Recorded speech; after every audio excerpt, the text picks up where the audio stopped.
मैं पूजा आप लोग के सामने एक हल्दी रस्म गीत लेकर आई हूँ। गीत है गोरी बदन खिली जाए हो जब लागे हरदिया। तो चलिए हमारा गीत सुनिए, आप लोग को पसंद आएगा, पूरा आता है हमको। और साथ में चैनल को लाइक और सब्सक्राइब भी जरूर करना। धन्यवाद। बनने के गोरी बदन खिली जाए हो जब लागे हरदिया। बनने के गोरी बदन खिली जाए हो जब लागे हरदिया।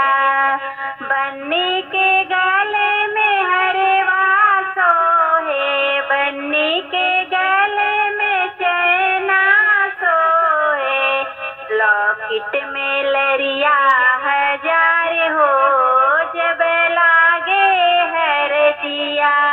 लॉकेट में लरिया हजार हो जब लागे हरदिया। बन्नी के गोरी बदन खिली जाए हो जब लागे हरदिया। बन्नी के गोरी बदन खिली जाए हो जब लागे हरदिया।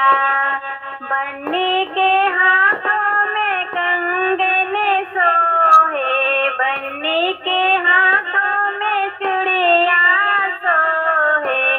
चूड़िया में झुमक हजार हो जब लागे हरदिया।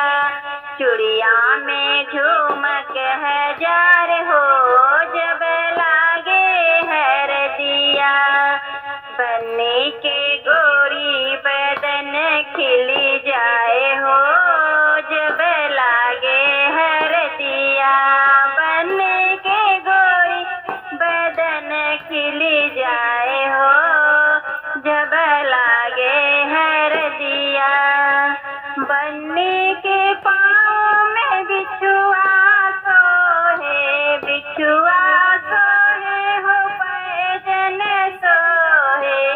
मीना में लरिया हजार हो जब लागे हरदिया। मीना में लरिया हजार हो जब लागे हरदिया। बन्नी के गोरी बदन खिली जाए हो जब लागे हरदिया।